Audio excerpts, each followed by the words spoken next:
Welcome back to city news. Tenali నియోజకవర్గం Telugu Desam party ఆధ్వర్యంలో మాజీ మంత్రి ఆలపాటి రాజేంద్ర ప్రసాద్ చేపట్టిన ఆలపాటి ప్రజాయాత్ర కార్యక్రమానికి మాజీ మంత్రి నక్కా ఆనంద్ బాబు సంఘీభావం తెలిపారు. మంత్రి నక్కా ఆనంద్ బాబు మాట్లాడుతూ గతంలో ఆలపాటి రాజ్య హయాంలో జరిగిన అభివృద్ధి ఈ 5 ఏళ్లుగా కుంటుపడిన అభివృద్ధి స్పష్టంగా కనిపిస్తుందని, ఇదే పరిస్థితి రాష్ట్రం మొత్తం నెలకొందన్నారు. అభివృద్ధి అనేది ఆమడ దూరంలో కూడా రాష్ట్రంలో కనబడడం లేదన్నారు. టీడీపీ జనసేన రేపు అధికారంలోకి రాబోతున్నాం, జగన్ కి ప్రతిపక్ష హోదా కూడా దక్కదని చెప్పారు. రాష్ట్రానికి ఏం చేశారో చర్చకు రమ్మంటే చెప్పే పరిస్థితి వైసీపీ నాయకులు లేదన్నారు. ఎన్నికలు ఎప్పుడు వస్తాయని ప్రతి ఒక్కరూ ఎదురు చూస్తున్నారని ఆనందబాబు చెప్పారు. ముఖ్యమంత్రి పదవి నుండి దిగిపోగానే జగన్ శాశ్వతంగా జైలుకు వెళ్తాడని పేర్కొన్నారు. ఎమ్మెల్యేగా ఉన్నప్పుడు ఆలపాటి రాజేంద్ర ప్రసాద్ తెనాలి పట్టణాన్ని అన్ని రకాలుగా అభివృద్ధి పదంలో నడిపారన్నారు. గత టీడీపీ హయాంలో అమలు చేసిన పనులు పూర్తి చేయలేదు సరికదా, వాటి కోట్ల రూపాయల బిల్లును ఇంతవరకు రాని పరిస్థితి ఉందన్నారు. ఖచ్చితంగా రాబోయే రోజుల్లో జనసేన టీడీపీ ఉమ్మడి ప్రభుత్వం అధికారంలోకి రాబోతుందని, పాదయాత్ర ద్వారా గతంలో చేసిన అభివృద్ధి పనులు ప్రజల దృష్టికి తీసుకువెళ్లి మెలుకొల్పే విధంగా పాదయాత్ర జరుగుతుందని తెలిపారు. సుదీర్ఘ పాదయాత్రకి శ్రీకారం చుట్టారు. నియోజకవర్గంలో ప్రజాయాత్ర పేరు మీద వారి గ్రామాల్లో ఈ యాత్ర మొదలుపెట్టారు. ఈరోజు జాగర్లముడి, అదేవిధంగా అంగలగుదురు, చావారి పనిలో ఉన్నాం. ఇప్పుడు గతంలో తెలుగుదేశం ప్రభుత్వ హయాంలో రాజేంద్ర ప్రసాద్ గారు శాసనసభ్యులుగా ఉన్నప్పుడు జరిగినటువంటి అభివృద్ధి ఈ 5 ఏళ్లలో నియోజకవర్గంలో కుంటుపడినటువంటి అభివృద్ధి స్పష్టంగా కనపడతా ఉంది గ్రామాల్లో. 2014లో విడిపోయిన రాష్ట్రం, అనేక ఆర్థిక ఇబ్బందులు ఉన్నాయి.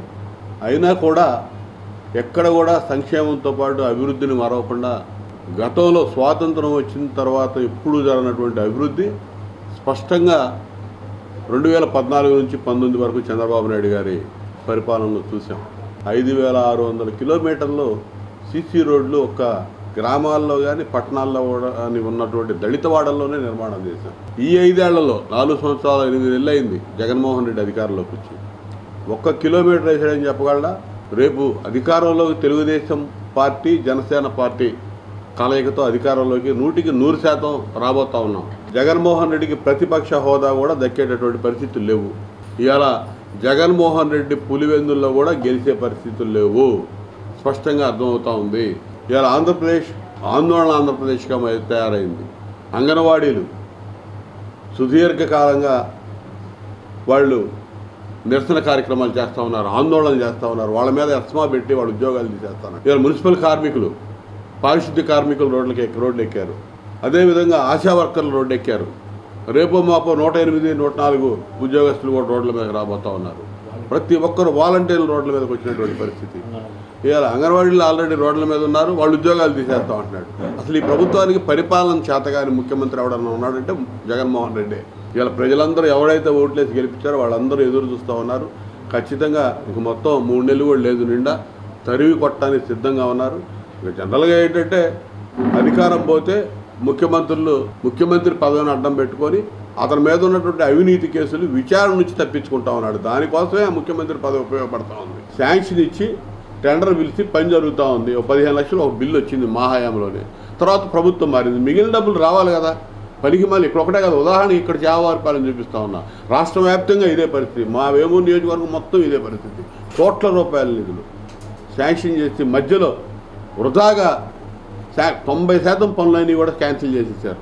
ఖచ్చితంగా ఇవాళ తెలుగుదేశం పార్టీ జనసేన మరి రేపు కలిసి నడవబోతూ ఉన్నాయి. ఖచ్చితంగా ఈ రాష్ట్రంలో 100% ఉమ్మడి ప్రభుత్వం మళ్ళీ అధికారంలోకి రాబోతూ ఉంది. చంద్రబాబు నాయుడు గారి ఒక విజన్ ప్రజలందరూ కూడా ఖచ్చితంగా అవసరం అని చెప్పి ఎన్పీఎస్ ను రద్దు చేసి ఓపీఎస్ పునరుద్ధరించాలని రైల్వే ఉద్యోగులు సోమవారం నిరసన చేపట్టారు. 8వ తేదీ సోమవారం నుండి 11వ తేదీ వరకు పలు చోట్ల నిర్వహించిన నిరసన కార్యక్రమాలలో భాగంగా సోమవారం తెనాలిలో నిరసన చేపట్టారు. ఓపీఎస్ పునరుద్ధరించడంపై కేంద్ర ప్రభుత్వం సరైన నిర్ణయం తీసుకొని దానిని అమలు చేయాలని, లేని పక్షంలో సమ్మెకు ఉద్యోగులు సిద్ధంగా ఉన్నారని వారు పేర్కొన్నారు. కార్యక్రమంలో Tenali branch chairman K Venkateswararao, secretary Baji Hussain, B Ramaswamy, youth సంఘం secretary Sai Kumar, K Rosaiah, J Rambabu, Mohammed Mohiddin, Rajesh తదితరులు పాల్గొన్నారు. South central railway employees Sangh Tenali branch కేంద్ర ప్రభుత్వం చేస్తున్నటువంటి వ్యతిరేక విధానాలకి అనుగుణంగా south central railway employees Sangh మరియు national federation Indian railways general secretary గారు అయినటువంటి మర్రి రాఘవయ్య గారు పిలుపు మేరకు ఈరోజు పాత పెన్షన్ విధానం కావాలి, కొత్త పెన్షన్ విధానం వద్దు అనే ఒకే ఒక కాన్సెప్ట్ మీద ఈ నిరాహార దీక్షకి కూర్చోవడం జరిగింది. రాబోయే రోజుల్లో ఈ రైల్వే ఎంప్లాయీస్ అనేవాళ్ళు ఎంతవరకు మనం ఉద్యోగం చేసి పదవి విరమణ చేసిన తర్వాత వారికి సరైన ఇదనేది లేకపోతే, పోషణ అనేది లేకపోతే వాళ్ళు వేరే చోట ఎక్కడ ఏ పని చేసుకోలేని పరిస్థితి. కాబట్టి పాత పెన్షన్ విధానం అనేది ఈరోజు మనము తెనాలి బ్రాంచ్ తరపున ఎన్ఎఫ్ఐఆర్ పిలుపు మేరకు మర్రి రాఘవయ్య గారి నాయకత్వంలో న్యూ పెన్షన్ స్కీమ్ మాకొద్దు, ఓల్డ్ పెన్షన్ స్కీమ్ కావాలనే నినాదంతో, ఏకైక నినాదంతో మనము ఈ రైల్వే కార్మికులందరికీ ఒకటి చేయాలి, ఇది అందరి అభిలాష. కాబట్టి ఈరోజు మనం ఇక్కడ కూర్చొని సంఘీభావం తెలపడం, అందరం కలిసి కార్మికులందరూ ఐకమత్యంగా ఈ స్ట్రైక్లో పాల్గొనడం జరిగింది. అంగన్వాడీలో చేపట్టిన సమ్మెలో భాగంగా సోమవారం నల్ల బెలూన్లు ఎగరవేసి జీవో కాపీలను దగ్ధం చేసి నిరసన తెలిపారు. విఎస్ఆర్ అండ్ ఎన్వీఆర్ కాలేజీ ఎదురుగా ఏర్పాటు చేసిన దీక్ష శిబిరం నుండి రైల్వే స్టేషన్ వద్ద అంబేద్కర్ విగ్రహం వరకు ర్యాలీ నిర్వహించారు. ఈ సందర్భంగా మానవహారంగా ఏర్పడి ప్రభుత్వానికి వ్యతిరేకంగా నినాదాలు చేశారు. పోరాడి తీరుతాం, సాధించి తీరుతాం, ఎస్మ ప్రయోగించావో తస్మా జాగ్రత్త అంటూ నినదించారు. అనంతరం నల్లబెలూన్లు ఎగరేసి జీవో కాపీలను దగ్ధం చేసి అంగన్వాడీ సిఐటియు నాయకులు నిరసన తెలిపారు. జీవో2 ఎస్మా చట్టాన్ని ప్రభుత్వం తెచ్చినందుకు నిరసనగా జీవో కాపీలను తగలపెట్టి నిరసన తెలిపినట్లు వారు తెలిపారు. అంగన్వాడీల న్యాయమైన కోరికలను, జగన్ పాదయాత్రలో ఇచ్చిన హామీలను నెరవేర్చాలని డిమాండ్ చేశారు.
అలా వస్తారండి మీరు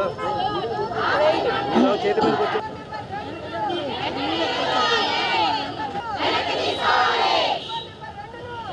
ప్రభుత్వం మా మీద ప్రతిఘటిస్తున్నట్టుగా మొన్న ఎస్మా ప్రయోగించింది, జీవో2ని ప్రవేశపెట్టింది. దీనిని మేము తీవ్రంగా వ్యతిరేకిస్తున్నామండి. మేము గౌరవ వేతనం తీసుకునే వాళ్ళమని ప్రభుత్వమే నిర్ధారించింది. అలాంటప్పుడు ఈ ఎస్మా మా మీద ఎలా ప్రయోగిస్తారండి? మేము అత్యవసర విభాగంలోకి ఏ విధంగా మేము అర్హులమవుతున్నామండి? మాకు అర్థం కావట్లేదు. అలా అత్యవసర విభాగంలోకి మేము చేరేటట్లయితే మాకు కనీస వేతనం ఇవ్వాలి. అది ముందుగా అది ప్రకటించి, కనీస వేతనాన్ని ప్రకటించి, ఆ తర్వాత మమ్మల్ని అత్యవసర సిబ్బందిగా మమ్మల్ని ప్రకటించి మా మీద ఎస్మా ప్రయోగిస్తే మేము అంగీకరిస్తాం. అలా కాకుండా మేము అత్యవసర కమిటీకి సంబంధించిన వాళ్ళమని, ఉద్యోగాలకు సంబంధించిన వాళ్ళం అన్నట్టుగా ఎస్మాని ప్రయోగిస్తే మాత్రం మేము ఈ రాజ్యాంగం ద్వారా ప్రజలకు ఇచ్చినటువంటి అధికారాలు ఏవైతే ఉన్నాయో, గ్యారంటీలు ఏవైతే ఉన్నాయో అవి అమలు జరగడానికి కూడా ప్రమాదం, ఇబ్బందికరం ఉంటుంది అని చెప్పేసి ఆయన చెప్పాడు. ఇప్పుడు ఆయన చెప్పిన తర్వాత 70 సంవత్సరాలు గడిచింది. ఇవాళ పరిస్థితి ఏంటంటే దేశ ప్రజల అవసరాల కోసం, దేశ ప్రజల్ని కాపాడటం కోసం తీసుకొచ్చిన చట్టాలు ఏవైతే ఉన్నాయో ఆ చట్టాలని అందుకు భిన్నంగా సమ్మె చేసేటువంటి వాళ్ళని నిర్దాక్షిణ్యంగా అరెస్టులు చేస్తాం, జైళ్ళలో పెడతాం, ప్రోత్సహించిన వాళ్ళని కూడా జైల్లో పెడతామని చెప్పేసి ఈ ఎస్మా చట్టాన్ని తీసుకురావటం ఏదైతే ఉందో ఇది రాజ్యాంగ స్ఫూర్తికి వ్యతిరేకం. అందుకనే ఇవాళ అంబేద్కర్ గారి విగ్రహం దగ్గరికి వచ్చి, అయ్యా మీరు రాసినటువంటి ఈ రాజ్యాంగం ఈ దేశ ప్రజల ప్రయోజనాలను కాపాడటం కోసం కాకుండా ప్రజల హక్కుల్ని కాలరాయటం కోసం ఈ ఎస్మా లాంటి చట్టాలను ఉపయోగిస్తున్నారు. దయచేసి ఈ ఏ స్ఫూర్తితో అయితే మీరు రాజ్యాంగం రాశారో దానికి భిన్నంగా పరిపాలన జరుగుతామని చెప్పేసి పట్టణ గంగానమ్మపేటలోని బీసీ సంక్షేమ సంఘ కార్యాలయంలో నూతన సంవత్సర క్యాలెండర్ ఆవిష్కరణ జరిగింది. ఈ కార్యక్రమంలో బీసీ సంక్షేమ సంఘం రాష్ట్ర యోజన ఉపాధ్యక్షులు గుర్రం శ్రీను, రాష్ట్ర జనరల్ సెక్రటరీ హనుమంతరావులు పాల్గొని క్యాలెండర్ను ఆవిష్కరించారు. బీసీల అభివృద్ధికి పాటుపడాలని, అదేవిధంగా జనగణన పూర్తి చేయాలని ఈ సందర్భంగా వారు ప్రభుత్వాన్ని డిమాండ్ చేశారు. కార్యక్రమంలో బీసీ సంక్షేమ సంఘం తెనాలి పట్టణ వర్కింగ్ ప్రెసిడెంట్ వేముల కృష్ణ, జనసేన నాయకులు సోమరావుతు సతీష్, పలువురు బీసీ నాయకులు పాల్గొన్నారు. మా రాష్ట్ర అధ్యక్షులు కేశన్ శంకర్రావు గారు, మరి అదేవిధంగా యువజన అధ్యక్షులు క్రాంతి కుమార్ గారు అన్న ఆశీస్సులతో ఈ కార్యక్రమం జరుగుతూ ఉంది. మరి ఈ సందర్భంగా ఆంధ్రప్రదేశ్ రాష్ట్ర ముఖ్యమంత్రి వర్యులు జగన్మోహన్ రెడ్డి గారిని అడుగుతా ఉన్నా, అయ్యా జగన్మోహన్ రెడ్డి గారు, ఈ రాష్ట్రంలో కుల జనగణన ఎందుకు ఈ రకంగా పోస్ట్పోన్ చేసుకుంటూ వెళ్తూ ఉన్నారు? మరి నవంబర్ 17వ తారీఖున వచ్చి 21వ తారీఖు కుల జనగణన జరుపుతామని, 21 నుంచి మరలా 27కి మార్చడం, 27 నుంచి మరలా 10వ తారీఖు మార్చడం, 2 రోజుల కిందట మరలా ఈ నెలలో కుల జనగణన జరుపుతామని బ్రహ్మాండంగా ఫోన్ నెంబర్లు మార్చినట్టుగా ఈ రాష్ట్రంలో కుల జనగణన మారుస్తూ ఉన్నారు. ఇది దేనికి సంకేతం అని అడుగుతా ఉన్నా. ఇది మంచి పద్ధతి కాదనేది కూడా ఈ సందర్భంగా తెలియజేస్తా ఉన్నా. అయ్యా జగన్మోహన్ రెడ్డి గారు, ఇప్పటికైనా ఆంధ్రప్రదేశ్. అందరికీ నమస్కారం. నా పేరు గుర్రం ద్వారకాశ్రీను. ఆంధ్రప్రదేశ్ బీసీ సంక్షేమ సంఘంలో రాష్ట్ర యూత్ ఉపాధ్యక్షులుగా ఉన్నాను. అదేవిధంగా కాంగ్రెస్ పార్టీ రాష్ట్ర ఓబీసీ వైస్ చైర్మన్గా ఉన్నాను. మీ ముందుకు రావడానికి కారణం ఏంటంటే, ఈ రోజున తెనాలి పట్టణం గంగానమ్మపేటలో ఉన్నటువంటి బీసీ సంక్షేమ సంఘం టౌన్ వర్కింగ్ ప్రెసిడెంట్ గారైన వేముల కృష్ణ గారి ఆఫీసులో ఈ రోజున క్యాలెండర్ అనేది ఓపెన్ చేయడం. ఇప్పుడు చిన్న విరామం.